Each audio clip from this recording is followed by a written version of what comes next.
Hello friends, welcome back to Meenu's kitchen. നമുക്കിന്ന് നല്ലൊരു 4 മണി പലഹാരം പരിചയപ്പെടാം കേട്ടോ. ഇന്ന് ഞാനിവിടെ ഉണ്ടാക്കാൻ പോകുന്നത് നല്ല മധുരമുള്ള രുചികരമായ കൊഴുക്കട്ടയാണ്. നമുക്ക് കണ്ടു നോക്കിയാലോ. നമുക്ക് ഇതിൻ്റെ ഫില്ലിംഗ് റെഡിയാക്കാൻ വേണ്ടിയിട്ട് അതിനകത്തേക്ക് 250 ശർക്കര,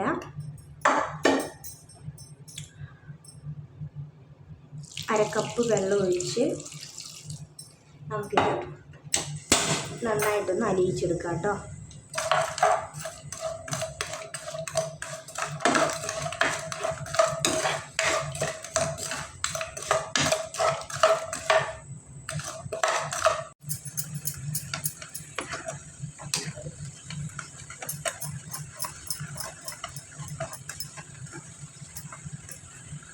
ഇത് നന്നായിട്ട് അരിഞ്ഞു വന്നിട്ടുണ്ട്. ഇതിനകത്ത് കുറച്ച് കല്ലും മണ്ണും അഴുക്കൊക്കെ ഉണ്ടാവും. അതൊക്കെ പോകാൻ വേണ്ടിയിട്ട് നമുക്കാണെങ്കിൽ ഈ ശർക്കര പാനി ഒന്ന് അരിച്ചെടുക്കണം കേട്ടോ.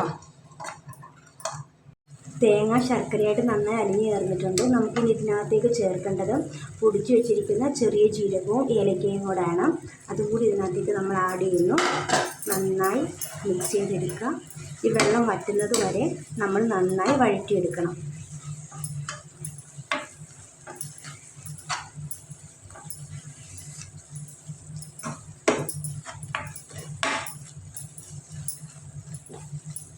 ഇവിടെ ഫില്ലിങ് ഇവിടെ നല്ല റെഡിയായിട്ട് വന്നിട്ടുണ്ട്. നമുക്കിത് സ്റ്റൗ ഓഫ് ചെയ്ത് മാറ്റി വെക്കാം.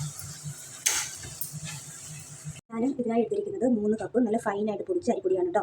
അപ്പം, ഇടിയപ്പം, പത്തിരിയൊക്കെ ഉണ്ടാക്കാൻ വേണ്ടി എടുക്കുന്ന സെയിം പൊടി തന്നെയാണ് നമ്മൾ ഈ കൊഴുക്കട്ട ഉണ്ടാക്കാൻ എടുക്കുന്നത്. ഞാൻ 2 കപ്പ് വെള്ളം നല്ലതുപോലെ ഉപ്പിട്ട് തിളപ്പിച്ച് മാറ്റി വെച്ചിട്ടുണ്ട്. അത് ഒഴിച്ചിട്ടാണ് നമ്മൾ ഈ പൊടി കുഴച്ചെടുക്കുന്നത്. കുറേശ്ശെ ഒഴിച്ചു കൊടുക്കണം.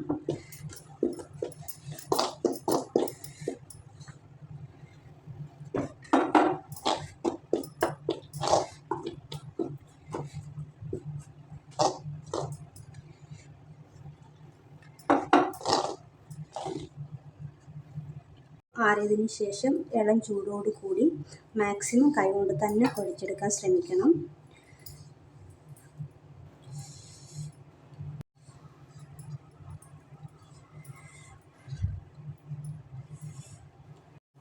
മാവ് നന്നായി കുഴച്ചെടുത്തിട്ടുണ്ട്. ഇതിന് നമുക്ക് ചെറിയ ബോളാക്കി മാറ്റണം.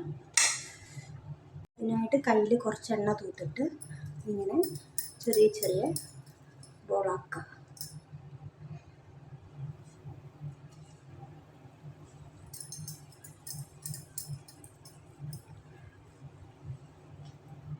നമുക്ക് ചെയ്യേണ്ടത് ഈ മാവിലേക്ക് ഈ ഫില്ലിങ് നിറയ്ക്കുക എന്നുള്ളതാണ്.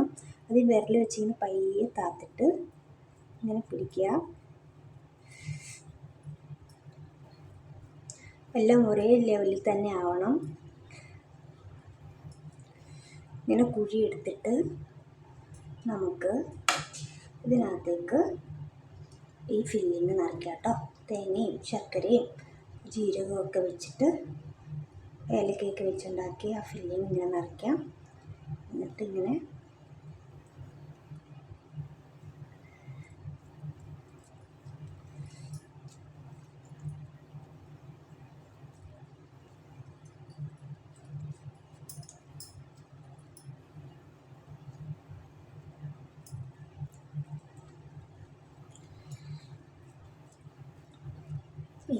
ഓരോ ബോളും നമുക്കിങ്ങനെ ഫില്ലിങ് നിറയ്ക്കാം കേട്ടോ.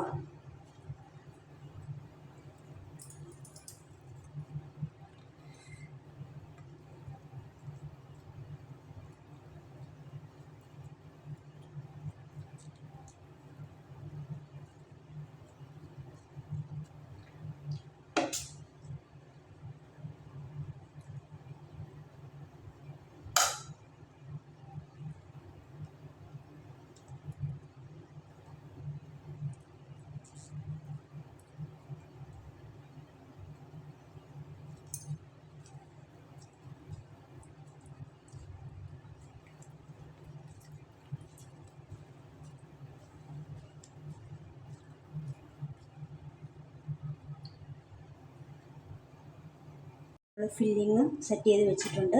നമുക്കിനി ഈ കൊഴുക്കട്ട പുഴുങ്ങിയെടുക്കണം കേട്ടോ. ഈ കൊഴുക്കട്ട പുഴുങ്ങിയെടുക്കാം. അതിനകത്തേക്ക് ഇഡ്ഡലി ചെമ്പിലേക്ക് അരപ്പാത്രത്തോളം വെള്ളം എടുത്തിട്ട് തട്ട് വെച്ചിട്ടുണ്ട്. അതിലേക്ക് നമുക്ക് ഉരുട്ടി വെച്ചിരിക്കുന്ന ഓരോ കൊഴുക്കട്ട വെച്ച് കൊടുക്കാം കേട്ടോ.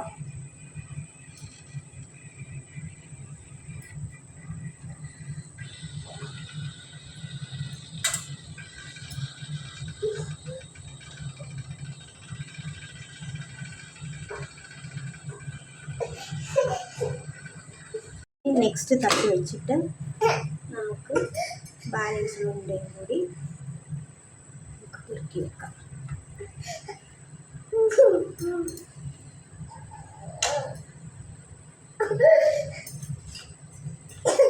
അടച്ച് വെച്ചിട്ട് നമുക്കൊരു 10 മിനിറ്റ് ആവിയിൽ പുഴുങ്ങിയെടുക്കാം കേട്ടോ. ഇവിടെ നമ്മുടെ കൊഴുക്കട്ട റെഡിയായിട്ട് വന്നിട്ടുണ്ട്. നന്നായിട്ട് വെന്ത് വന്നിട്ടുണ്ട്. നല്ല ടേസ്റ്റിയാണ്, നല്ല എമ്മിയാണ്. എല്ലാവരും ട്രൈ ചെയ്ത് നോക്കണം. ഇഷ്ടപ്പെട്ടാൽ ലൈക്ക് ചെയ്യണം. അഭിപ്രായങ്ങൾ കമൻറ്റായി രേഖപ്പെടുത്തണം കേട്ടോ. Thank you.